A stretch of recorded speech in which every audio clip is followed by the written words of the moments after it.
चले. गुरुर्ब्रह्मा गुरुर्विष्णू गुरुर्देवो महेश्वरः गुरुः साक्षात् परब्रह्म तस्मै श्री गुरवे नमः। जयंती मंगला काली भद्रकाली कपालिनी दुर्गा क्षमा शिवा धात्री स्वाहा स्वधा नमोस्तुते। आतापर्यंत आपले 32 श्लोक झाले. आपण आज आणि उद्यामध्ये बहुतेक हे संपून जाईल. 6वा अध्याय. कठीण जरी गेला तरी तो आपण प्रयत्न केलाय समजून घेण्याचा. आता जो उरलेला भाग आहे तोही समजून घेऊया. अर्जुन उवाच यो योगस्त्वया प्रोक्तस् साम्येन मधुसूदन एतस्याहन्न पश्यामि चंचलत्वा स्थितिं स्थिराम। अर्जुन म्हणाला, काय म्हणाला तर हे मधुसूदना, सर्वत्र सर्वाठाई एक परमतत्व आहे, ही साम्य स्थिती प्राप्त करून देणारा जो हा योग तू सांगितलाय, याची माझ्यात स्थिर स्थिती राहील हे संभवणं माझ्या मनाच्या चंचलतेमुळे मला शक्य दिसत नाहीये. विनवी अर्जुन हे मधुसूदन, साम्य योग हा कथिसी, परिचपळ मन म्हणून तयाची स्थिरता न दिसे मजसी। योयं योगस्त्वया प्रोक्त साम्येन मधुसूदन। हे मधुसूदना, विश्वाशी तादात्म्याची साम्य स्थिती प्राप्त करून देणारा हा तो जो तू योग सांगितलाय तो मला जमेल असं वाटत नाही. आपल्याच भूमिकेतून अर्जुन सांगतोय पहा. ध्यान योग प्रक्रिया अर्जुनाला कळण्याचा किंवा जमण्याचा प्रश्न नाही. तर प्रश्न आहे तो सर्वत्र समभावात राहण्याची, ही अंतिम स्थिती जी प्राप्त करून घेण्याची आहे, हे ध्येय म्हणून स्वीकारण्याचा. अर्जुनाचं मन त्यासाठी तयार होत नव्हतं. म्हणून मग तो म्हणतो की मला हे शक्य होईल असं वाटत नाही. अर्जुनालाच काय, पण कोणाही साधकाला सर्वत्र आणि सर्वांच्या बाबतीत समभाव सातत्याने ठेवणं, नुसतं ठेवणं नाही, सातत्याने ठेवणं आपल्याला जमेल का याची शंका येणं स्वाभाविक आहे. तेच अर्जुन सरळपणे निर्भीडपणे आधीच्या विवरणात कोणताही दबाव मनावर न ठेवता म्हणतो आहे की हे मला जमेल असं दिसत नाही. तरी जिथे दृष्टी पोहोचत नाही इतकी ही उंच स्थिती आहे, सगळं जग मी आणि माझ्यात सगळं जग, हा विचार झेपणं कठीणच आहे. सर्वसाधारण साधकाने यावर साधा विचार केला तर हे असे मला कुठे पाहिजे आहे असं मनात येतं. कारण प्रत्येकाला स्वतःची स्वतंत्रता, स्वतःचं व्यक्तिमत्व हे अबाधित राहावं असंच वाटत असतं. ते कायमच विश्वरूपाशी तादात्म्य पाहून जावं असं त्याला वाटत नाही. असे विश्वरूपाशी तादात्म्य पावणं म्हणजे मीपणा पूर्ण आणि कायमचं नष्ट होणार. त्याला का याला साधकाच्या मनाची मान्यता नसते. त्याला त्याची सांसारिकता आणि त्यातला त्याचा मीपणा तसाच अबाधित राखून परमात्म्याशी एक रूपता हवी असते. आणि म्हणून हा समत्व भाव ज्याच्या मनाला भावण्यासारखा किंवा विचारांना झेपण्यासारखा नाही, अशा साधकावस्थेतील सर्व व्यक्तींचं प्रतिनिधित्व अर्जुन करतो आहे. आणि तो म्हणतो आहे, एतस्याहम न पश्यामी चंचलत्वात स्थितीम स्थिराम। हा जो समत्व योग तू सांगितलास त्याची स्थिर स्थिती मनाच्या चंचलतेमुळे जमणार नाही असं मला वाटत नाही. हे सांगत असताना अर्जुन मोठं अर्थपूर्ण संबोधन भगवान श्रीकृष्णासाठी वापरतोय. तो म्हणतोय मधुसूदन. मधुसूदन का म्हटलंय त्याने, तर मधुसूदन या शब्दाचा एक अर्थ मधु या दैत्याचं सूदन करणारा म्हणजे वध करणारा, किंवा पूर्वी दैत्यांनी वेदहरण केलं होतं तेव्हा भगवंतानी हयशीर्ष नावक अवतार धारण करून मधु आणि कैटभ या दैत्यांचा संहार करून वेद ब्रह्मदेवाजवळ परत दिले होते. त्यावरून त्यांना मधुकैटभारी, मधुसूदन ही नावं पडली.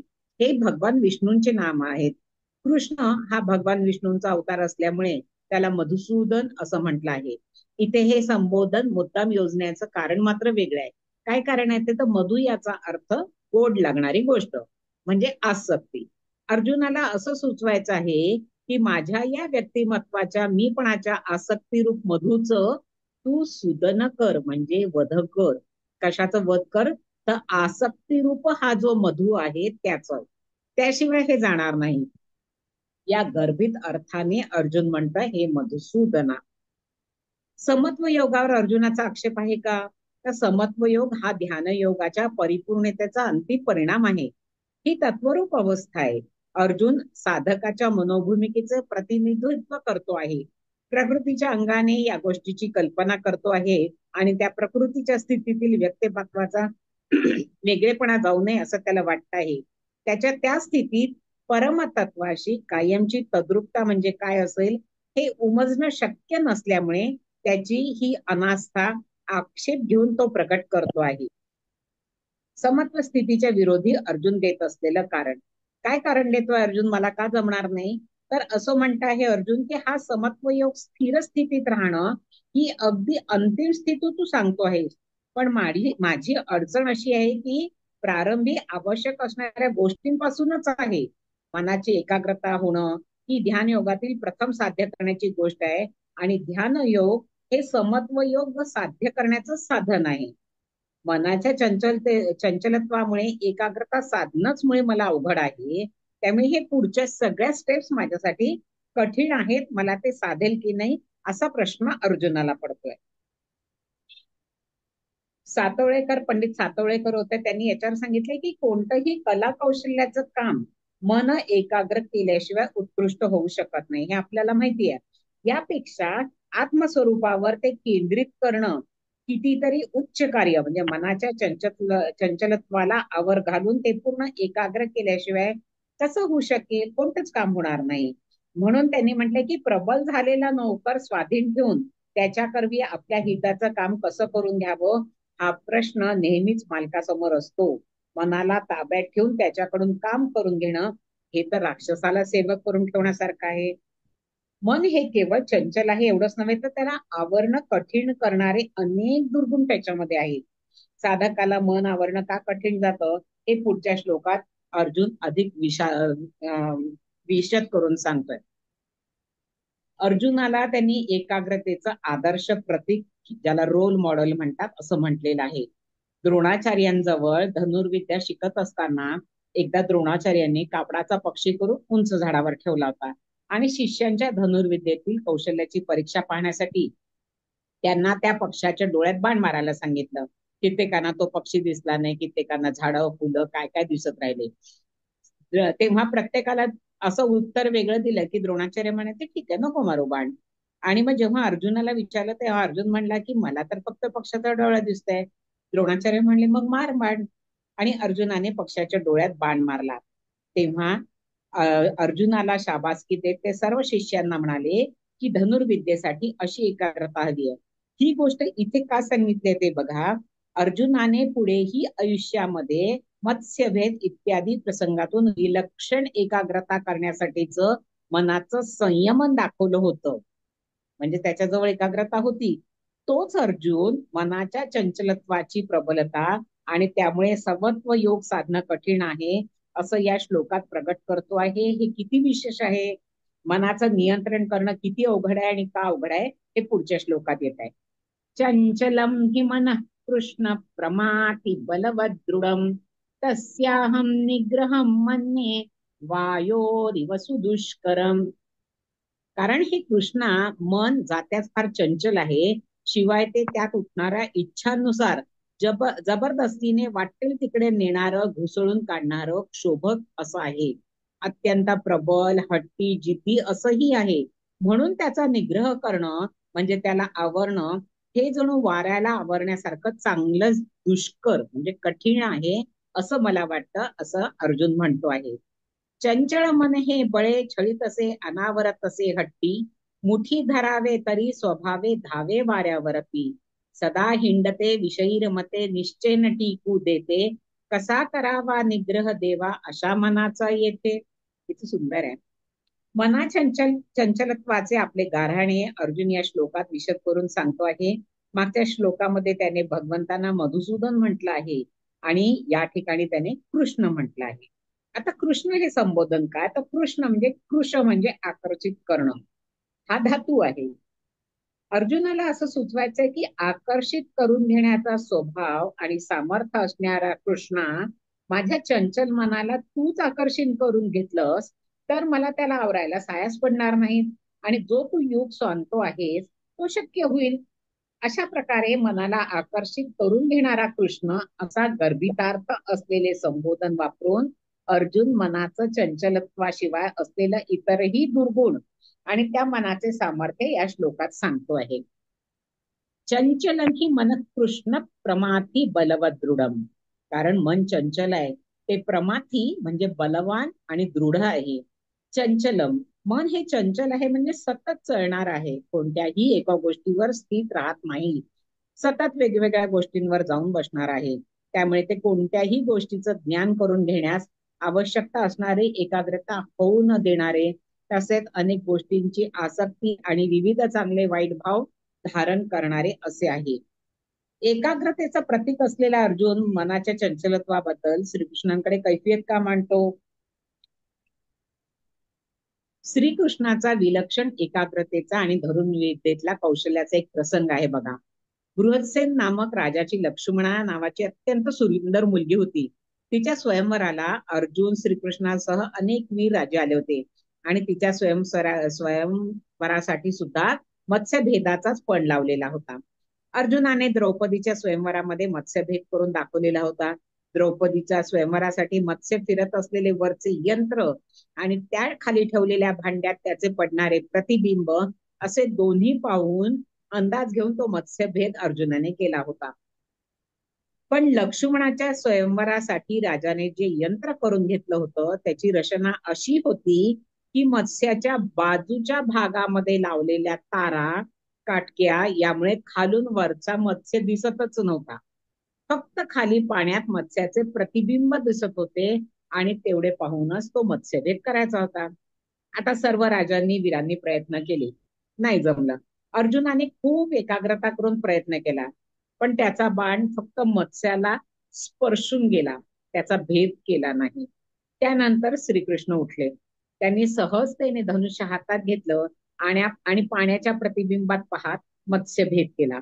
तेव्हा सर्वांना त्याची एकाग्रता आणि धनुर्विद्येतील कौशल्य हे कल्पनातीत आणि अर्थातच सर्वश्रेष्ठ आहे हे कळून चुकलं. अर्जुनापेक्षाही श्रीकृष्णाचं कौशल्य धनुर्विद्येतलं. या प्रसंगामध्ये इथे हा का सांगितलंय ते बघा, की श्रीकृष्ण आपल्यापेक्षा कितीतरी पटींनी श्रेष्ठ आहे हे अर्जुनाला माहिती होतं, त्याला कळून चुकलं होतं ते. म्हणून आपल्या या समर्थ सख्याजवळ मनाच्या चंचलत्वावर नियंत्रण करून एकाग्रता साधण्याविषयीची आपली असमर्थता एकाग्रतेचे प्रतीक असलेला अर्जुन व्यक्त करतो आहे. चंचलत्वाशिवाय मनाचे इतर गुण अर्जुन सांगतो, त्यातला एक आहे प्रमाथी. प्रमाथी या शब्दाचा अर्थ आहे पिडणारं, छळणारं, घुसळणारं. त्यात उठणाऱ्या इच्छांनुसार जबरदस्तीने वाटेल तिकडे नेणारे, शोभक म्हणजे शरीर व इंद्रियांना व्याकुळ करून शोभ निर्माण करणार. अगदी साधारण उदाहरण घ्यायचं झालं तर पूर्वी घडून गेलेल्या काही गोष्टी मन आठवत आठवत राहतं. त्यातली एखादी गोष्ट आपण अशी केली नसते, अशी केली असती तर किती बरं झालं असतं, अशी प्रतिक्रिया फक्त येत राहते. उदाहरणार्थ कुठल्या तरी वर्षात परीक्षेच्या उत्तरपत्रिकेमध्ये आपण केलेली एवढीशी चूक आपल्याला केवढी महागात पडली, हे व्यवहारात केलेली एवढीशी चूक आज आपल्याला केवढा त्रास देते आहे याचा त्रागा ते मन सतत करत राहतं. त्याला विवेकाने आवरायचा प्रयत्न केला की बाबा रे त्या गोष्टी होऊन गेल्या, त्याचा आता त्रास करून घेऊन काय उपयोग आहे, तरी स्वतःचा बेसावतपणा, स्वतःचे अकर्तृत्व, स्वतःचं कमनशीब, इतरांचे सहाय्य नसणे, दुष्टपणा वगैरे भाव धरून कुठल्या तरी गोष्टीच्या स्मृतीतून उठणाऱ्या वृत्तींनी मन अंतःकरणाला अक्षरशः घुसळून टाकतं. दह्याचं ताक करताना त्यात रवी जशी एकदा एका बाजूला आणि लगेच दुसऱ्या बाजूला फिरते, तसं ते मन जीवाचं अंतःकरण घुसळून टाकतं. त्याला प्रमाथी असं म्हणतात. प्रमाथीमध्ये सतत आणि अतिशय वेगाने चाललेले द्वंद्व म्हणजे अतिशय उलटसुलट भाव असतात, आणि त्यातून निर्माण काय होतं तर त्रास, त्रागा, वैताग, असहाय्यता आणि दमणूक याशिवाय काहीही निष्पन्न होत नाही. बलवत दृढम, वस्तुतः दोन वेगवेगळे गुण आहेत. एक म्हणजे मन अतिशय बलवान, सामर्थ्यशील, ते जर एखादी गोष्ट पकडून ठेवेल तर त्याच्यावर वस्तुतः नियंत्रण करण्याची क्षमता असलेली बुद्धी, सर्व इंद्रिये आणि त्यांच्या क्रिया, या सगळ्यांना ते वेठीला धरून आपल्या इच्छेनुसार वागायला भाग पडतात. मनाने बळकटपणाने धरलेली इच्छा कशी पूर्ण होईल याचा बुद्धीलाही विचार करावा लागतो. आणि त्यानुसार म्हणजे त्या मनाची इच्छा आणि त्याला धरून असलेले बुद्धीचे विचार यानुसार शरीर इंद्रियांना ही इच्छा पूर्ण करण्यासाठी राबवलं जातं. मग ते मन कसं आहे तर ते बलवान आहे. ते जसं बलवान आहे तसं ते हट्टी पण आहे. बलवानाचा हट्ट आहे म्हणून हे शब्द एकामागून एक बलवत दृढम असं आला आहे. अगदी निग्रही व्यक्तीच्या बाबतीतही कधी कधी आपल्या हट्टीपणामुळे मन त्याला काही सुचू देत नाही. याचं एक सुंदर उदाहरण आहे. निंबर्गी संप्रदायातील सद्गुरू भाऊसाहेब महाराजांचे शिष्य अंबुराव महाराज हे खूप नामयुक्त ध्यान साधनेच्या 3-3 तासाच्या 3 बैठका असं 9 तास ध्यान करत असत. मन ध्यानात व्यत्यय कसं निर्माण करतं हे व्यक्त करताना ते एकदा सहज म्हणाले की नेम करता करता माझ्या मनात एकदा एका गावी गेल्याची आठवण झाली. त्या गावाला जाताना वाटेत कोणती गावे लागतात त्याचं माझं मन आठवण करू लागले. पण त्यातील एका गावाचं नाव मला काही केल्या आठवेना. आपले होतं खूपदा असं बघा. बरं, ते नाव आठवण्याची मनाची उर्मी त्यांना शांतपणे नेम पण करू देत नव्हती. शेवटी तू नेमातून ते उठले. नेमाच्या खोली बाहेर पुंडप्पा नावाचा त्यांचा सहाय्यक साधक होता. त्याला त्यांनी विचारलं की बाबा रे, आपण असं असं गेलो होतो, त्या गावाचं नाव काय तुला माहिती का? तो म्हणला हो, लोकूर नाव होतं त्याचं. त्यांना ते आठवलं आणि त्यांचं मन स्वस्थ झालं. ते परत आत आले आणि निवांतपणे बसले. आता अंबुराव महाराजांनी यावर असं वक्तव्य केलं की ते गाव मला कोणी इनाम किंवा जहागीर दिलं होतं का? नव्हतं दिलं. माझा त्या गावाशी काही संबंध होता का? तोही नव्हता. पण असं असलं तरी त्यांच्यासारखा नेमात निष्णात असलेल्या, कारण ते 9 तास करायचे, 3-3 तासाचे असे 3 वेळा बसत होते.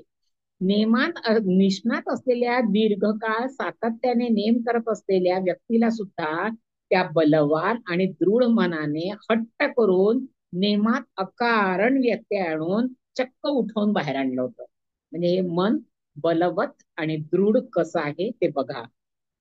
आणि ते करत असलेले नेमाशी काही संबंध नसलेली माहिती घेऊन झाल्यावर मगच नेम करण्यासाठी त्या मनाने मोकळं केलं. त्यावर त्यांनी म्हटलंय की एकदा कल्पना बळावली की तिला मुळीच विवेक राहत नाही, म्हणून कल्पना बळावूच देऊ नये.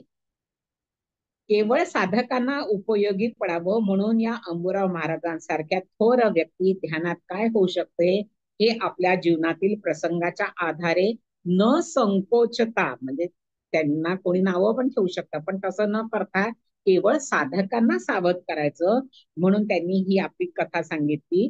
मन पूर्ण नियंत्रित झालं असं गृहीत धरू नये. म्हणजे कितीही तुम्ही साधना करताय आणि तुम्ही म्हटलं की माझं मन आता पूर्ण माझ्या पाह्यात आहे, असं होत नाही असं ते म्हणतात. तस्याहन निग्रहम म्हणणे वायोरिव सुदुष्करम. त्या मनाला आवरणं हे वाराला आवरण्यासारखं आहे. सुदुष्करम म्हणजे चांगलंच कठीण आहे असं त्यांनी म्हटलंय.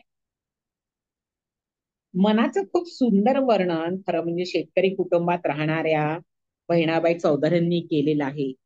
की मन कसं आहे, तर शेतात पीक उभं राहतं, गुरंढोरं ते खायला येतात आणि किती हाकललं तरी थोडं दूर जातात पुन्हा येतात. त्याचं त्यांनी केलेलं आहे बघा. मन वढाय वढाय उभ्या पिकातलं ढोर, किती हाकला हाकला फिरी येतं पिकावर. मन मोकाट मोकाट त्याले ठाई ठाई वाटा, जशा वाऱ्याने चाललेल्या पानावरल्या रे लाटा. हे मन आकर्षणापासून विवेकाने दूर हाकलं तरी जरा दूर गेल्यासारखं करून पुन्हा त्याच आकर्षणावर येतं. सगळीच कविता खूप सुंदर आहे. मन लहरी जहरी, त्यांनी म्हणताना जहरी म्हटलं आहे. म्हणजे ज्या मनात विष आहे असं अस्थिर आणि अतिशय चपळ. मन लहरी लहरी त्याले हाती धरे कोण, उंडारलं उंडारलं जसा वारा वाहादन. वाहादन म्हणजे वावटळ. मन जहरी जहरी याचं नारे रे तंतर, अरे इचू साप बरा त्याले उतारे मंतर. मन पाखरू पाखरू त्याचे काय सांगू मात, आता होत भुईवर गेलं गेलं आभायात. मन चपय चपय म्हणजे चपळ, त्याले नाही जरा धीर, तठे वही सनी इज आलं आलं धरतीवर. आकाशातली वीज जशी कोसळून धरतीवर येते तसं हे अतिशय संकुचित बनतं. आणि कसं आहे ते मन, कधी एकदम खसखशीचा दाणा होतो, तर कधी आकाशात मावणार नाही इतकं विशाल होतो. मन एवढ एवढ जसा खाकसाचा दाणा, मन केवढ केवढ त्यात अभय मायेना. आता त्याचा शेवट करताना त्यांनी इतकं सुंदर म्हटलंय की मनासारखं दुनियेत दुसरं काहीही नाही. देवा, योगाची ही करामत आहे, त्याबद्दल आश्चर्य आणि कौतुक व्यक्त करावं तेवढं थोडं आहे. देवा कसं दिलं मन असं नाही दुनियेत. देवा कसं दिलं मन असं नाही दुनियेत. असा कसा रे तू यवगी, काय तुझी करामत. यवगी म्हणजे योगीला त्यांनी त्यांच्या भाषेत यवगी म्हटलं. देवा असं कसं मन, असं कसं रे घडलं, कुठे जागेपणी तुले असं सपन पडलं. देवाला असं मन करावं हे सुचलं कसं असेल. विचारांनी तर्कांनी त्याचा काही आराखडा तयार करता येणं शक्य नाही. त्याला हे जणू स्वप्नच पडलं असावं असं वाटतं. आणि हे झोपेत पडलेलं आहे की जागेपणी त्याने असं केलंय, याविषयी त्यांनी प्रश्नार्थक चिन्ह टाकलेलं आहे. पुढच्या श्लोकाकडे जाऊया. आता भगवान उवाच, अर्जुनाने प्रश्न विचारले दोन, त्याच्यावरती भगवंत उत्तर देतात. श्री भगवान उवाच, असंशयं महाबाहो मनो दुर्निग्रहं चलम् अभ्यासेन तु कौन्तेय वैराग्येण च गृह्यते. भगवान म्हणाले, हे महाबाहू अर्जुना, यात शंकाच नाही की मन हे निग्रह म्हणजे संयम करण्यास अतिशय कठीण आहे. चल म्हणजे अस्थिर, सारखं हालचाल करणारं चपळ आहे. पण हे कुंती पुत्रा, आत्मस्वरूपावर सतत चित्त ठेवण्याचा प्रयत्न अभ्यासाने आणि वैराग्याने हे मन नियंत्रित करून ताब्यात आणता येतं, हेही असंशयच आहे. ध्यान योगाची प्रक्रिया मन एकाग्र करण्यापासून सुरू होते. ही एकाग्रता प्रथम मस्तकात कपाळाच्या मध्याशी म्हणजे त्याच्या आत जिथे जाणीवेचं केंद्र आहे तिथे करायची असते. त्यासाठी प्रथम श्वासाच्या लयीवर लक्ष केंद्रित करायचं. नंतर त्याच्यावर ओंकार, सोहम, श्रीराम असा एखादा मंत्र बसवून मनाच्या इतर वृत्ती कमी करत जायचं आणि तो एकाग्र करण्याच्या स्थितीत आणायचं. अशी प्रक्रिया करावी लागते. मनाच्या एकाग्रतेची भूमिका विकसित करण्यासाठी सुरुवात करताना कशाचा अवलंब करायचा, तर या बाबतीतले साधकांचे स्वातंत्र्य श्री भगवानांनी अबाधित ठेवायचं आहे असं दिसत आहे. म्हणून त्यांनी त्यावर काही खूप सांगितलं नाही. हाच मंत्र म्हणा असं करा नाहीये. जो तुम्हाला आवडतो तो तुम्ही करा आणि तुमचं मन स्थिर करा. मुख्य उद्देश हा आहे की मन एकाग्र करणं आणि ते श्वास, मंत्र इत्यादी सर्व बाह्य गोष्टींच्या अलीकडे असलेल्या स्ववर म्हणजे आत्मस्वरूपावर, जाणीवेवर व त्यातून आत्मतत्वावर केंद्रित करायचं. ही शांतपणे एकांतात बसून प्रयत्नपूर्वक करण्याची प्रक्रिया आहे. म्हणून भगवंताने आत्मसंस्थम मनः कृत्वा न किंचिदपि चिंतयेत या शब्दात या ध्यान प्रक्रियेचा गाभा सांगितलाय. श्री भगवान उवाच, श्री भगवंत म्हणतात, असंशयम महाबाहो मनो दुर्निग्रहम चलम. हे महाबाहू अर्जना, मन निग्रह करण्यास म्हणजे आवरण्यास कठीण आहे, तसेच ते चलही आहे, हे खरं आहे.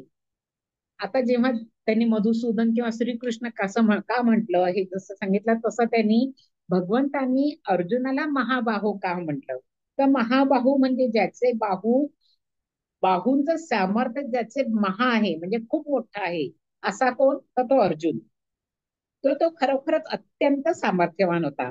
अनेक वीरांना, निवात कवचा सारख्या राक्षसांना त्याने विविध प्रसंगी पराभूत केलं होतं. महाबाहू हे संबोधन वापरण्याचे एक कारण म्हणजे इथे कुठल्या पद्धतीने म्हटलंय ते नीट लक्ष देऊ नये का, की इतका तू सामर्थ्यवान असून मनाच्या चंचलतेच्या सामर्थ्यापुढे गुडघे टेकतोय, हे तुला शोभत नाहीये. अशी एक कोपरखळी महाबाहू या शब्दातून भगवंत अर्जुनाला मारतात आहे. या संबंधी नेहमी मनात येणारं उदाहरण म्हणजे एखादा अतिशय श्रीमंत माणूस बँकेच्या लोन सेक्शन मध्ये जर दिसला तर त्याला पाहून त्याचा मित्र काय म्हणतो, काय श्रीमंत, इकडं कुठे. या वाक्यात वापरलेला श्रीमंत या शब्दात जी खोच आहे तीच महाबाहो या भगवंतासाठी भगवंतांनी अर्जुनासाठी वापरलेल्या संबोधनात आहे. महाबाहू या संबोधनाकडे या दृष्टीने पाहायला पाहिजे की ते योजनेमागे अर्जुनाच्या अंगी खरोखरच वसत असलेल्या सामर्थ्याचं त्याला स्मरण करून देतात आहे. योग मार्गाची अत्युच्च स्थिती गाठण्यासाठी त्याच्या मनाला प्रोत्साहन करण्याची भगवंताची भूमिका आहे. अर्जुन एका टप्प्यापर्यंत जायला तयार आहे, पण त्याने अंतिम स्थिती गाठावी अशी कृष्णाची इच्छा आहे. कौंतेय, कौंतेय का म्हटलं त्यांनी अर्जुनाला, तर कौंतेय म्हणजे कुंतीपुत्र. कृष्ण हे मन फार चंचल आहे ही सख्य संबंधातून आपलेपणाच्या जवळीकतून मारलेली हाक आहे. तसेच भगवंतानी अर्जुनाला प्रोत्साहित करताना कौंतेय म्हणजे कुंतीपुत्रा असे हाक मारून त्याच्या खांद्यावर हात ठेवला आहे. कुंतीने पूर्वी दुर्वास ऋषींची सेवा केली होती. दुर्वास या शब्दाचा अर्थच दुर् म्हणजे कठीण आणि वास म्हणजे राहणे.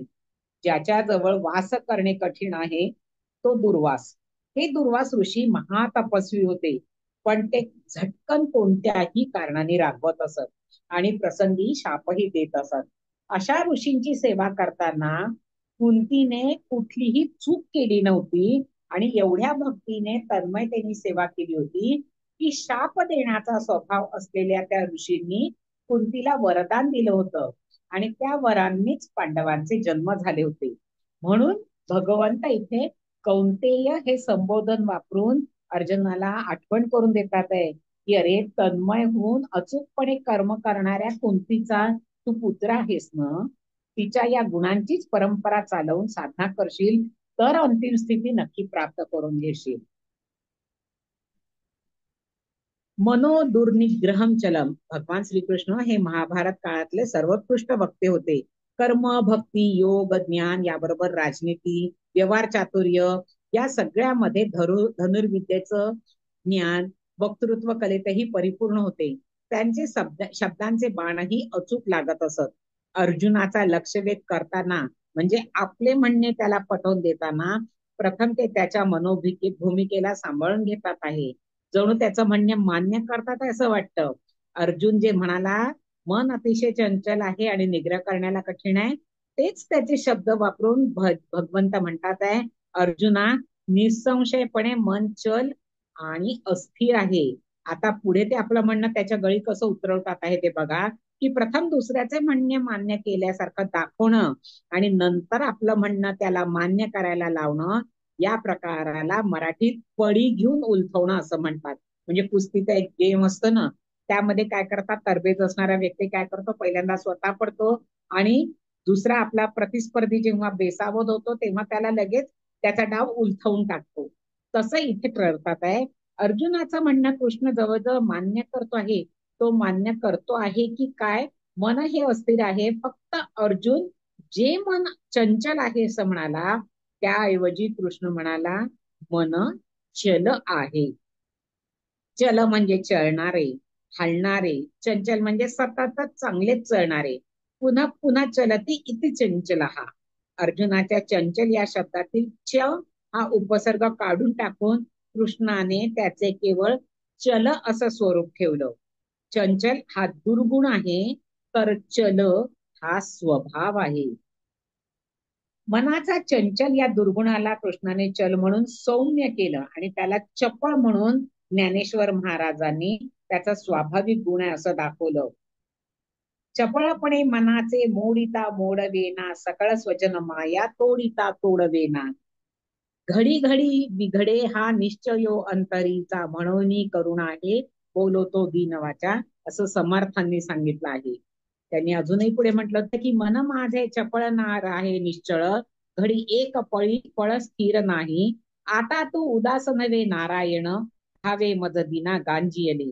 धाव घाली पुढे इंद्रियांचे ओढी, केले तडा तोडी चित्त माझे. तुका म्हणे माझा न चले सायास, राहुलो मी आस धरून तुझी.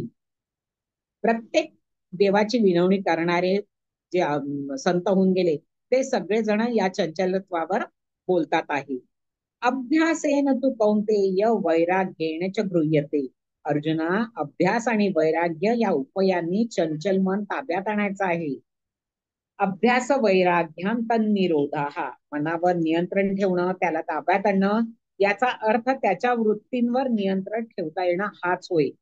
आपल्याला पाहिजे त्या विषया संबंधीच्याच वृत्ती मनात येऊ देणं, संबंधित नसलेल्या सर्व वृत्तींचा निरोध करता येणं, आणि पाहिजे त्यावेळी वृत्तीशून्य म्हणजे निवृत्तिक स्थितीत राहणं, याला म्हणतात मनाचं पूर्ण संयमन करणं किंवा त्याला ताब्यात आणणं.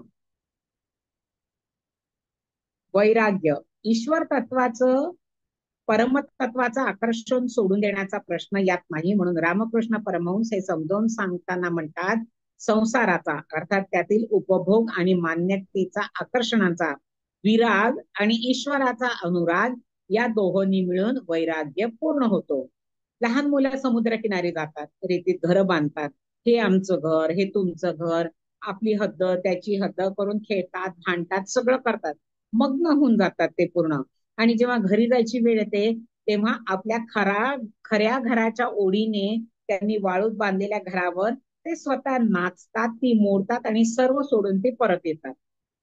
त्यावेळी ते सर्व तोडण्याचं त्यांना दुःख होत नाही. ही जी अशी अवस्था आहे त्याला वैराग्य म्हटलं आहे. त्याचे सुंदर उदाहरण दिलंय पहा. ईश्वर तत्वाच्या किंवा आत्मतत्वाच्या आकर्षणाने त्याच्याकडे जाण्याचा प्रयत्न, हा अभ्यास त्याच्या ओढीने त्यापासून विचलित करणारा आहे. इतर आकर्षण सोडणं म्हणजे वैराग्य. सर्व काही सोडून देणं या गोष्टीवर भर देतात. यावर टीका करताना चिन्मयानंद स्वामी म्हणाले, अभ्यास म्हणजे आत्मस्वरूप परिस्थितीवर येण्याचा प्रयत्न करणं. ते न करता हे सोडून दे, ते सोडून दे, अशी वैराग्याचीच काळजी घेणं म्हणजे शेतात बी लावायचीच नाही आणि पीक कधी येत आहे याची वाट बघत राहायची. कसं आहे, जिना चढून वर गच्चीवर जायचं आणि वाट निसरडी आहे म्हणून कठड्याचा आधार घेऊन चढत जायचं. गच्चीवर जाण्यासाठी जर जिना चढणं हा अभ्यास आहे, तर कठड्याचा आधार घेणं म्हणजे वैराग्य आहे. अनुभव सुख म्हणजे आत्मसुख. आत्मसुख याचा अर्थ आत्मस्वरूप स्थितीवर येण्याच्या आंतरिक मार्गावर त्याच्या अंतिम स्थितीपर्यंत जो जो प्रयत्न म्हणजे अभ्यास साधक करतो, त्यातील प्रत्येक टप्पा साधल्याने त्याला प्राप्त होणार आंतरिक सुख हे तुला नक्की प्राप्त होईल. अनेकांना ते या पद्धतीने प्राप्त करून घेतलं आहे असं म्हणून भगवंत पुढच्या श्लोकात अर्जुनाला एक सावधगिरीची सूचना करतात आहे. आणि त्याचबरोबर योग्य उपायांनी प्रयत्न करणाऱ्याला मनाचा निग्रह करण्यापासून ते योगाची अंतिम अवस्था प्राप्त होईपर्यंतच्या सर्व गोष्टी नक्की शक्य होतील हे निसंशय आहे असं ठासून सांगतात आहे. असंयात्मना योगो दुष्प्राप इति मे मतिः वश्यात्मना तु यतता शक्यो वाप्तुमुपायतः. ज्याने संयम करून अंतःकरण प्रयत्नपूर्वक ताब्यात आणलेलं नाही, त्या साधक व्यक्तीला योग प्राप्त होणे कठीण म्हणजे असंभवनीय आहे. परंतु ज्याने आत्मसंयमन करून अंतःकरण स्वाधीन करून घेतलाय, अशा साधक व्यक्तीला योग मार्गाने आत्मस्वरूपाच्या अनुसंधानासाठी केलेल्या साधनेद्वारे प्रयत्न करणाऱ्याला हा योग प्राप्त करून घेणं शक्य आहे असं माझं म्हणणं आहे, असं माझं मत आहे. हे भगवंत म्हणतात आहे. भगवंतांनी मन खरोखरच चल आणि अस्थिर आहे हे मान्य केलं, पण अभ्यास आणि वैराग्य यांनी ते नियंत्रित करता येतं हे पण सांगितलं. असंयात्मना योग दुष्प्राप्त. जो संयमी नाही त्याला योगाची परिपूर्णता प्राप्त होणं अतिशय कठीण आहे, म्हणजे जवळपास अशक्य असं त्यांनी म्हटलं. इति मे मतिही, हे म्हणताना त्यांनी म्हटलं हे माझं मत आहे. भगवंत म्हणत असले की कोणी सर्वसाधारण माणसाचं मत या भूमिकेतून त्याच्याकडे पाहता येणार नाही. भगवंताचं मत याचा अर्थ निश्चित सत्य विधान हे उघड सत्य आहे. या कारणाने ध्यान योगाचा अभ्यास मुख्यतः दोन प्रक्रियांच्या आधारे होतो. एक म्हणजे मनोवृत्तींचं संयमन करणं आणि दुसरं म्हणजे स्वच्या जाणीवेने अवधान केंद्रित करणं. मनोवृत्तींचं संयमन एखाद्या नाममंत्राच्या साह्याने किंवा विवेकाने या वृत्ती आता इथे नको या निश्चयाने करता येतं. आपल्याला ऐहिक आयुष्यात पण होतं की एखादी उच्च गोष्ट प्राप्त करून घ्यायची असेल तर अनेक आकर्षणे आणि उपभोग यांमध्ये होणाऱ्या शक्तीचा आणि वेळेचा अपव्यय कमी करायचा, तो हळूहळू थांबवायचा. मग अनिश्चित अशा ऐहिक उच्च गोष्टीच्या प्राप्तीसाठी मनसंयमन करणं आवश्यक असतं. तसंच ध्यानकाळी मनसंयमनाचा मुख्य मार्ग म्हणजे योग प्रक्रिया आहे. आणि त्यात मुख्यतः स्ववर किंवा स्वच्या जाणीवेवर केंद्रित करण्याचा प्रयत्न करणं राहणं हेच आहे. संयम पाळणं, संयतात्मा होणं, वैराग्य विकसित होणं, त्यासह अभ्यास म्हणजे साधन प्रक्रिया करणं, यांनी मन त्या ताब्यात राहील असं या श्लोकात भगवंत सांगतात आहे. वश्यात मना तू यतता शक्य अवाप्तुम उपायतः. ज्याने अंतःकरण वश केले आहे म्हणजे मनाचे नियंत्रण करण्याचे तंत्र साधले आहे, त्याला योग्य उपायाने म्हणजेच मनोवृत्ती ताब्यात जाणून अभ्यास प्रक्रियेने योगाची अंतिम स्थिती प्राप्त करून घेणं शक्य आहे. अंतःकरण वश करणं म्हणजे काय, तर मनाचं संयमन करणं. आता त्यासाठी काय करायचं, तर मनात उठणाऱ्या भावभावना, कामना, विचार अशा विविध वृत्ती नियंत्रणाखाली आणणं. आणि योग साधण्याच्या उद्दिष्टाच्या आड येत असतील तर अशा नको असलेल्या वृत्ती उठणार नाहीत याकडे लक्ष देणं आणि अशी क्षमता विकसित करणं म्हणजे मन वश करणं होय. उपायतः, उपाय म्हणजे उद्दिष्टांच्या दिशेने नेणारी प्रक्रिया करणं. योग मार्गाच्या वाङ्मयामध्ये अनेक चमत्कारपूर्ण गोष्टी सांगितल्या आहेत. शिवाय सिद्धी प्राप्त करून घेण्यासाठी विविध योग मार्ग सांगितले आहेत. काही काही गोष्टी मनोरंजित आहे, अतिरंजित आहे, अतिशयोक्तपूर्णी आहेत. पण गीतेने यापैकी कोणत्याही गोष्टीचा अवलंब न करता फक्त मन आत्मसंस्थ करून राहणे म्हणजे कसलेही चिंतन न करणे या अगदी नेमक्या शब्दांमध्ये सूक्ष्म अशा योग मार्ग आणि त्यातील प्रक्रिया स्पष्ट केली आहे. आता त्याला उदाहरण त्यांनी दिलं की उद्या पेपर आहे, गणिताचा पेपर आहे, आणि आदल्या दिवशी समजा जर आपण भूगोलाचा अभ्यास करत राहिलो तर काय उपयोग होईल त्याचा, काहीच होणार नाही. हे फक्त प्रयत्नतः म्हणजे यतता झाले, उपायता नाही झाले. या उलट उद्दिष्टाचं तसंच त्यासाठी करणाऱ्या प्रयत्नांचं स्वरूप नीट समजून घेऊन प्रत्यक्ष प्रक्रिया केली पाहिजे असं त्यांनी सांगितलेलं आहे. हा श्लोक महत्वाचा आहे कारण योग साध्य करण्यासाठी संयमातून वैराग्याचा विकास आणि उपायतामधून आत्मस्थितीच्या ध्येयाचं त्यासाठीच्या प्रक्रियेचं स्वरूप समजून घेऊन सर्व गोष्टींची आवश्यकता साधकांच्या मनावर बिंबवत आहे. आता लागोपाठ 3 श्लोक त्यांनी एकत्र घेतले आहेत. अर्जुन उवाच अयति श्रद्धयोपेतो योगच्चलित मानसः अप्राप्य योग संसिद्धिं कांगती कृष्ण गच्छति. अर्जुन म्हणाला, म्हणजे अर्जुनाने विचारलं की हे श्रीकृष्णा, जो योग साधनेवर श्रद्धा ठेवणार आहे पण प्रकृती स्वभावानुसार प्रयत्न ढिला पडल्यामुळे ज्याचे चित्त योगापासून विचलित झाला आहे, अशा योग साधकाला योग सिद्धी म्हणजे योगाची परिपूर्णता प्राप्त झाली नाही तर तो पुढे कोणत्या गतीला जातो. कच्चिन्नो भय विभ्रष्ट छिन्न छिन्न नभ्रमिव नश्यति अप्रतिष्ठो महाबाहो विगुढो ब्रह्मणः पती.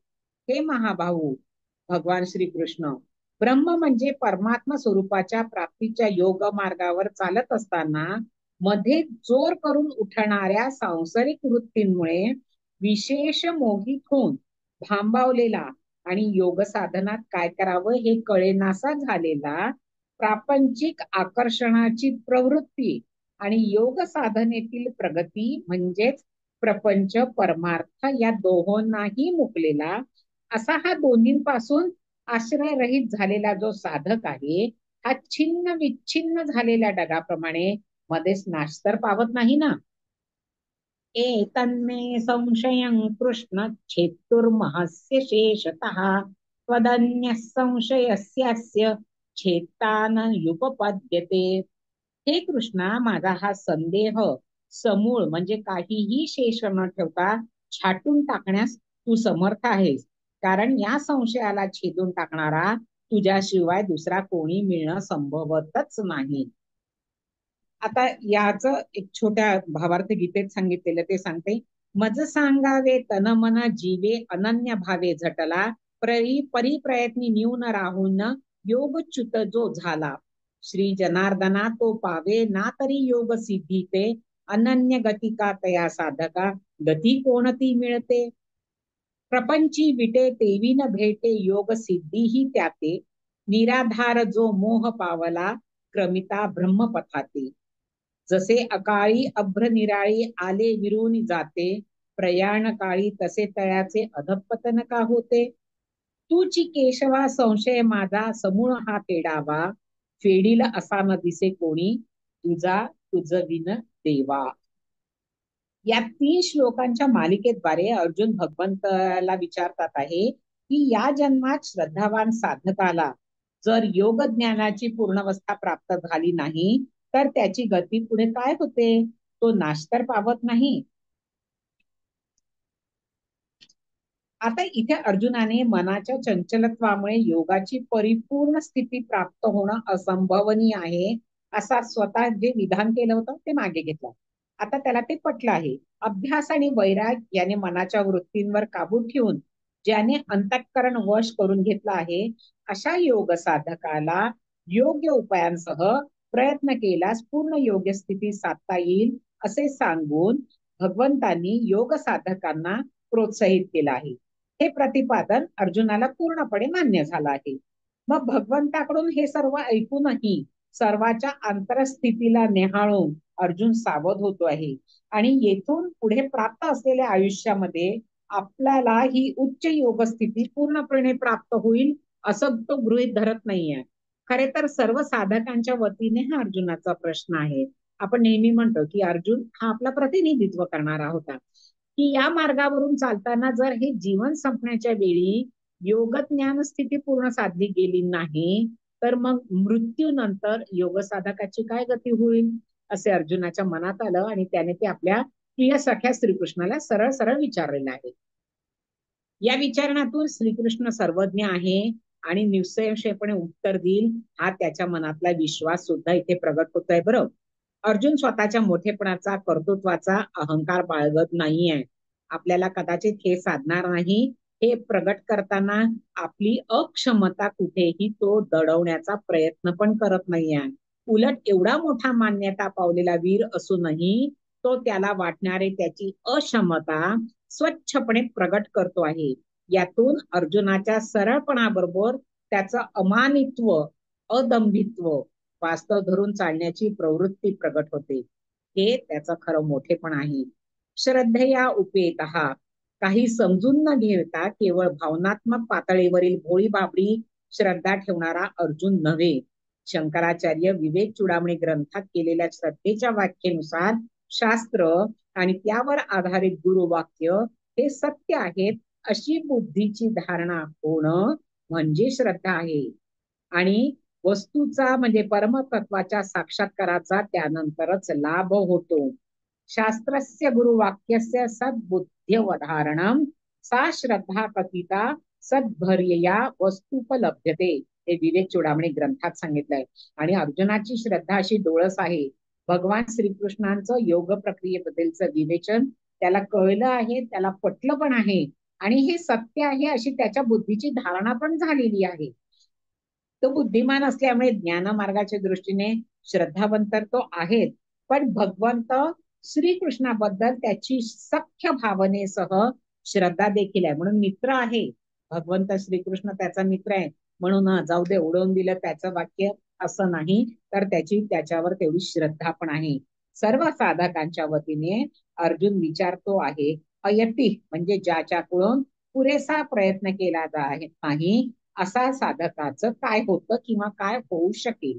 योगात चलित मानस म्हणजे योगापासून मन विचलित झालं आहे आणि असं ते होण्याची शक्यता आहे. एकतर त्याची योग साधना सुटून जाण्याची शक्यता आहे किंवा तो त्या साधनेला पुरेसा वेळ देत नाही असंही होण्याची शक्यता आहे. शिवाय अंतःकाळची शरीराची परिस्थिती काय असेल हे तर कोणाला सांगता येत नाही. त्यात तो योग साधना करू शकेल का, अशी स्थिती निर्माण होऊ शकेल का, किंवा विस्मृतीही होऊ शकते, काहीही होऊ शकतं. त्यामुळे हा श्रद्धावान साधक योगापासून याचं मन चळलं आहे असा होऊ शकतो. अप्राप्य योग संसिद्धी, योग सिद्धी म्हणजे योगाची परिपूर्ण स्थिती अशा साधकाला प्राप्त होत नाही, पण तो त्या वाटेवर आहे. ज्ञानेश्वर महाराजांनी म्हटलंय की आयुष्याचा सूर्य मावळण्यापूर्वी योग पूर्णतेच्या मुक्कामाला पोचणं त्याच्या वेगाने जर शक्य झालं नाही तर कांगती कृष्ण गच्छती. हे कृष्णा, त्याला मृत्यूनंतर कोणती गती प्राप्त होते? कृष्णाने सांगितलेल्या योग मार्गाने आत्मस्वरूपाच्या प्राप्तीच्या उद्देशाकडे जात राहणाऱ्या साधकांचं प्रतिनिधित्व करताना अर्जुन हा प्रश्न विचारतोय. अन्य मार्गाने जाण्याचा प्रयत्न करणाऱ्या साधकांप्रमाणे त्याच्या वेळेचा आणि शक्तीचा अपव्यय होत नाही ना, असं समजलं पाहिजे. योग साधना योग्य प्रकारे समजून घेतल्यानंतर ही लवकर साधन योग साधना योग्य प्रकारे समजून घेतल्यानंतरही ती लवकर साध्य होत नाही. म्हणून दुसऱ्या मार्गाने प्रयत्न करणारे काही साधक असतात. तसेच इतर साधकांची उद्दिष्टे आत्मस्वरूपाची प्राप्ती सोडून इतर काहीच असू शकतात. अशा कारणामुळे योगचलित झालेला साधकांचं काय होईल असं तो विचारतो आहे.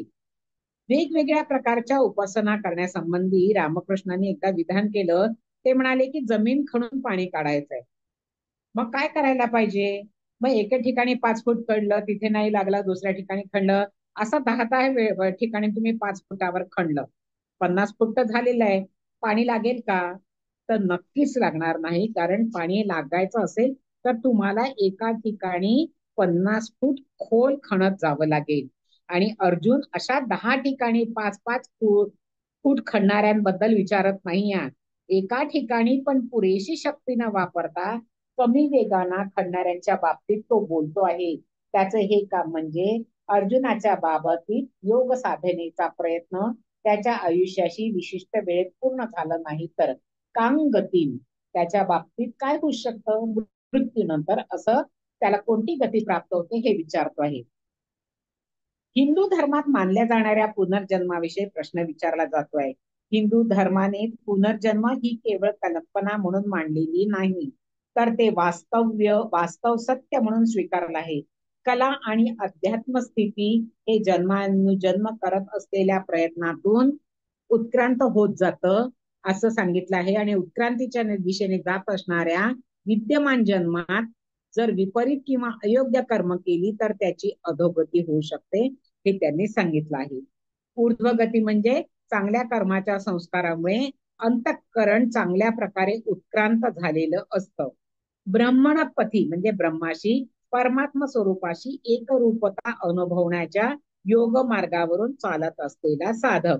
विमूढ म्हणजे विविध कारणांवरून योग मार्गावरून विचलित झाल्याने, म्हणजे मध्ये जोर करून उठणाऱ्या सांसारिक वृत्तींमुळे जो मोहित होऊन जातो, भांबावतो आणि योग साधनेत काय करावं हे कळेनासा होतो असा.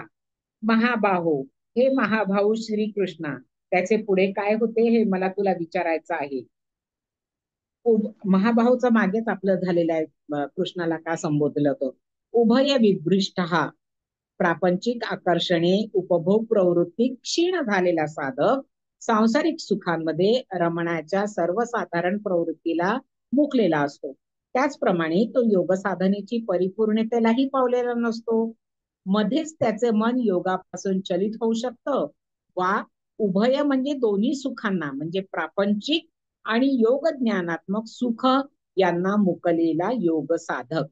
अप्रतिष्ठ म्हणजे संसार आणि परमार्थ हे दोन्ही आश्रयाने राहिलेला असा होऊ शकतो. कित्येक साधकांची त्यांची जीवनाच्या अखेरच्या काळात ही स्थिती होते. संसारात रस घ्यायचं म्हटलं तर त्याला मन तयार नसतं आणि साधनेची स्थिती पूर्णतेला जात नाही. अशा बाबतीत हे समाधानी झालेलं नसतं. आणि दोन्ही बाबतीतलं औदासीन्य कसं, तर यासाठी त्यांनी एक छोटीशी गोष्ट सांगितली आहे, ती बहुतेकांना माहिती आहे. तेल गेलं तूप गेलं हाती राहिलं धूप वाटणं. एक वेडसर मनुष्य असतो, त्याला एकदा त्याच्या घरून वाण्याच्या दुकानातून तेल तूप आणायला सांगतं. त्याच्या वेळी त्याच्या हातात धूप लावण्याचं भांड म्हणजे धुपाटणं असतं. तेलासाठी तुपासाठी वेगवेगळी भांडी न घेता तो धुपाटणे घेऊन वाण्याकडे जातो, तेल घेतो. आणि तेल घेऊन झाल्यानंतर तो म्हणतो आता तूप द्या. आणि तूप सुद्धा करतो, म्हणते कुठे द्यायचं आहे? तो पटकन त्याला उलट करतो आणि तो म्हणतो याच्यात तेल तूप टाका. तोपर्यंत तेल सांडलेलं असतं. तर तो म्हणतो की अरे वेड्या, तू हे काय आहे, तू याला उलट केलं, आता याच्यातलं तर तेल गळून गेलं ना. तो पुन्हा म्हणतो अरे असं झालं का, म्हणून तो पुन्हा उलटा करून पाहतो, खरंच तेल गळलं का. मग त्यामुळे तूपही गळतं. अशी ही जी अवस्था आहे, तेल गेलं तूप गेलं हाती राहिलं धुपाटणं, तर ही त्या साधकाची होते, ज्याचा सुखाचा प्रपंचही गेला आहे, पारमार्थिक सुखही मिळालं नाही, अशी स्थिती होईल का, अशी भीती त्या साधकाला वाटत असते. आणि मग त्या साधकाचं पुढे काय होईल असं अर्जुनाने विचारलं आहे. छिन्न अभ्रम एव कच्चित न नश्यती. छिन्न विचिन्न झालेल्या ढगाप्रमाणे मध्ये नाश तर पावणार नाही ना. एखादा फुटका ढग अफाट पसरलेल्या आकाशात छिन्न भिन्न होऊन कुठे जातो हे कळत नाही आणि मग नष्ट होऊन जातो. तसा हा योग साधक योग साधना पूर्ण न झाल्यामुळे आध्यात्मिक स्थिती प्राप्त न होऊन ना संसारालाही अंतरून जातो, विषयाच्या पसाऱ्यामध्ये गडप होऊन जातो, पूर्ण नाश तर पावत नाही ना. हे विचारण्याचं कारण मृत्यूनंतर काय होतं असा प्रश्न अर्जुनाला पडलाय, म्हणून तो विचारतो. एक मे संशयम कृष्ण छेत्तुम अर्हसी अशेषतः. हे कृष्णा, माझा हा संदेह समूळ म्हणजे काहीही शेष न ठेवता छाटून टाकण्यासाठी तूच फक्त समर्थ आहेस. तूच माझ्या संशयाचं निराकरण करू शकणार आहेस असं अर्जुन म्हणतोय. त्याला अनेक कारण आहेत. कारण अनेक संशय श्रीकृष्णाने पूर्णपणे आधी फेडले आहेत. त्याच्या मनस्थितीला आधार देऊन योग्य दृष्टीने ती पलटवलेली पण आहे. मी युद्ध करणार नाही म्हणून धनुष्यबाण टाकून बसलेल्या अर्जुनाला स्वजनांवरील मोह एक त्याच्या त्या स्थितीचं कारण आहे, हे जाणून त्याला ज्ञानाचा उपदेश केला आहे, त्याचं मन स्थिर केलं आहे, समजून घेण्याच्या भूमिकेत आणलाय. कर्मयोग का संन्यास या पार्थाच्या संदेहाला तुझ्यासाठी कर्मयोग असं निसंदिग्ध उत्तर दिलंय. कारण कर्मयोगाशिवाय चित्ताची मशागत होणार नाही, त्या ज्ञानाचं बीज रुजणार नाही. अशा रीतीने हा योगाचा विषय सुरू करण्यापूर्वी कृष्णाने अर्जुनाला प्रत्येक संदेहाच्या वेळी त्याचा समाधान होईल असं मार्गदर्शन केलं आहे. योगाचा विषय संपल्यानंतर अर्जुनाने समत्व योग मला साध्य होईल असं वाटत नाही म्हटलं होतं, पण मन चंचल आहे त्यामुळे ते एकाग्रच होत नाही. तर योगाच्या पूर्णावस्थेला कसं जाईल अशी आपली मनोभूमिका प्रकट केली. त्यावर त्याला थोडं चुटकारून भगवंतांनी अभ्यास आणि वैराग्य या उपायांनी मनावर निश्चित नियंत्रण आणता येतं असं सांगून त्याला प्रोत्साहन दिलं आहे. आता बघा आता यामध्ये गीतेमध्ये कुठेही श्रीकृष्ण उवाच असं आलेलं नाहीये. नीट आठवून बघवा, भगवान उवाच आला आहे, श्रीकृष्ण उवाच कुठेही नाहीये. तर का बरं असं, तर श्री भगवान या शब्दाची एक व्याख्या ही आहे की जो उत्पत्ती आणि प्रलय, भूतांचे आगमन आणि गमन, विद्या आणि अविद्या जाणतो तो भगवान होय. पुन्हा एकदा सांगते की भगवान या शब्दाची एक व्याख्या ही अशी आहे की जो उत्पत्ती आणि प्रलय, भूतांचे आगमन आणि गमन, विद्या आणि अविद्या जाणतो तो भगवंत होय. खर तर अर्जुनाचा कृष्णावर जसा विश्वास होता तसं अन्य कोणावरही नव्हता. मूळ कथेनुसार भगवानांनीच जर पूर्वी नरनारायण या बंधूच्या रूपात अवतार घेतला होता, तर तेच अर्जुन आणि श्रीकृष्ण म्हणून अवतरले होते. अर्जुनाच्या सॉरी सॉरी अर्जुनाच्या रूपाने भगवान सर्व साधकांना अध्यात्म योग मार्ग पडणारे प्रश्न उपस्थित करत होते आणि तेच भगवान श्रीकृष्णाच्या रूपाने उत्तर देत होते. जसं प्रश्न विचारणं, संदेह प्रगट करणं हे अर्जुनाचं काम, तर उत्तर देणं आणि संदेह निवारण करणं हा श्रीकृष्णांच्या अवतार कार्याचाच भाग होता. म्हणून माझा हा संदेह तूच दूर करू शकशील असं अर्जुनाने म्हटलं आहे. आणि त्यावर भगवंत पुढील श्लोकांपासून उत्तर देणार आहे. ते उत्तर 40व्या अध्यायापासून येणार आहे. तुमच्या सगळ्यांच्या हृदयस्थ असलेल्या श्रीरामाला, श्रीकृष्णाला वंदन करून मी माझ्या वाणीला विराम देते. धन्यवाद. शांत आहे. समजलं ना? हो. म्हणजे उद्याच्या जर आपल्याला प्रश्न आला की एखादा प्रश्न विचारा किंवा एखाद्या कॅरेक्टर बद्दल बोला, हो भगवान बद्दल बोलायचं पण श्रीकृष्णाबद्दल नाही. हो बरोबर आहे की नाही? अगदी अगदी. म्हणजे श्रीकृष्ण कुठेच नाही आहे, तर भगवान आहेत कुठेच तिथे. नाही. म्हणजे बघा, हे हे वाचेपर्यंत हे डोक्यातच कधी आलं नाही की गीतेमध्ये कुठेही श्रीकृष्ण उवाच नाही हे. बरोबर. आत्ता लक्षात आलं जेव्हा. आणि मग त्यानंतर विचार केल्यानंतर भगवान उवाच बाकी सगळ्यांचे आले, पण श्रीकृष्ण उवाच कुठे नव्हतं आलं हे आज लक्षात आलं. आज आलं. आजच आलं. हो, खूप छान. आजच कळालं. छान अगदी. मस्त. आणि चालेल. श्रीकृष्णापेक्षा भगवानाची कॅरेक्टर म्हणजे हे जे आहेत ते हे वेगळे आहेत. खूप आहेत, खूप वेगळं आहे, खूप वेगळं आहे. आणि म्हणजे त्यातला मला अजून एक आवडलं की अर्जुन आणि श्रीकृष्ण हे सखा म्हणत होते, पण तरीही सखा असूनही अर्जुनाने कधीही श्रीकृष्णाचा तिथे उपमर्द केला नाही, किंवा त्याच्यावरती नुसतंच मित्र आहे म्हणून न ठेवता त्याच्यावर त्याने तेवढा विश्वास ठेवला. अगदी हे खूप शिकण्यासारखं आहे त्याचं. बरोबर. छान सुंदर सांगितलं अगदी. आणि धन्यवाद. एक एक गोष्ट जेव्हा आपल्याला कळती तेव्हा ते अजून ऐकण्यामध्ये आणि वाचण्यामध्ये जास्त त्याचा रस लागतो असं आणि आहे. याचं तर श्रेय मी तुम्हाला देईल, कारण एवढं चांगलं तुम्ही मला दिल्यामुळे दुसऱ्याला सांगताना आपल्यालाही ते कळतं याची जाणीव मला आज झाली. म्हणजे जाणीव म्हणजे फक्त जाणीव थोडस की आपल्याला हे कळू शकता एवढंच झालं. पण बरं. दुसऱ्यासाठी आपण अभ्यास करतो तेव्हा थोडस का होईना आपल्याला कळतं. कळायला लागले. हा. बरोबर. आणि ही स्थिती अर्जुनाची जी स्थिती आहे ती आपली स्थिती आहे. अगदी. अशी जशी आपली स्थिती. त्यामुळे मला पण उत्सुकता लागली की त्या भगवान काय उत्तर देतात, ज्याचं अर्धवट राहिलंय किंवा ज्याचं मन सारखं हो. पळतंय, भगवंतामध्ये विलीन झालेलं नाही ज्याचं मन, त्याची काय ऐकण्याची मला काय खूप अवस्था आहे. उत्सुकता लागली आता. उद्या आहे. उद्या आपला संपेल ताई हा अध्याय. हा. बर बर. चालेल. परवापासून जयश्रीताई मुकणे. जयश्रीताई तुम्ही करणार आहात ना?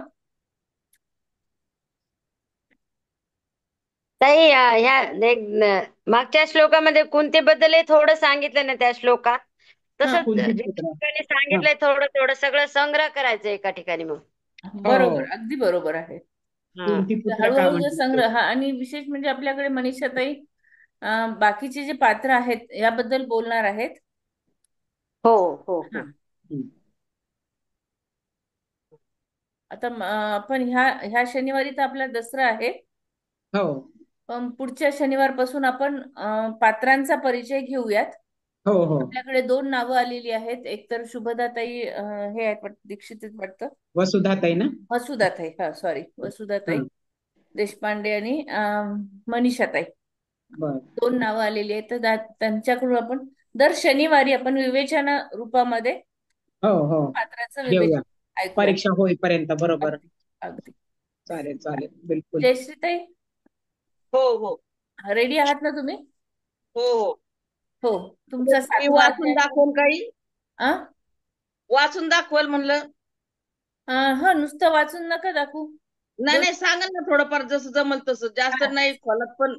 हो हो हो, तेच म्हणलं ना. जमल तेवढं सांगाल ना. अगदी अगदी ताई अगदी. नाही तर फार डिटेल नाही, इतकं खोलात नाही नाही नाही नाही सांगता नाही, यायचं. पण छानच तुम्ही बोलणार त्याच्यामुळे प्रश्नच नाही, तसं काही प्रश्नच नाही. नाही, आणि आता या ताईंनी जे सांगितलं त्याच्या पुढं मला प्रश्न पडला, आता माझं कसं. नाही हो, प्रत्येकाला चांगलं सांगता येत असं काही नाही. हा. प्रत्येक जण नाही आपापल्या भूमिकेतून सांगतं, असं असतं. नाही, पण तुम्ही एक मैलाचा दगड तयार केलाय मॅडम. तुमच्या पुढे काही जाणं शक्य नाही आम्हाला. बापरे. हा, तेच नाही म्हणलं असं काही. तुमच्याशी स्पर्धा नाही करू शकत आम्ही. हो, तेच ना. असं काही नाही आहे. सगळ्यांचं असतं, ज्याला जसं समजतं तसं सांगतो, आणि तुम्ही प्रत्येकाला व्यवस्थित होतं. खूप भगवंत करून सुंदर घेतात. सांगितलं, पण प्रत्येकाचं ऐकल्यावर आपली वेळ आली की वाटेल याच्यापेक्षा आपल्याला येईल का नाही आपलं कसं चान्स होईल? आपलं नाही. कसं होईल? हा, असं आपलं कसं तुमचं होईल खरंच वाटतंय ताई. मला पण वाटत होतं 5 वाद्यावर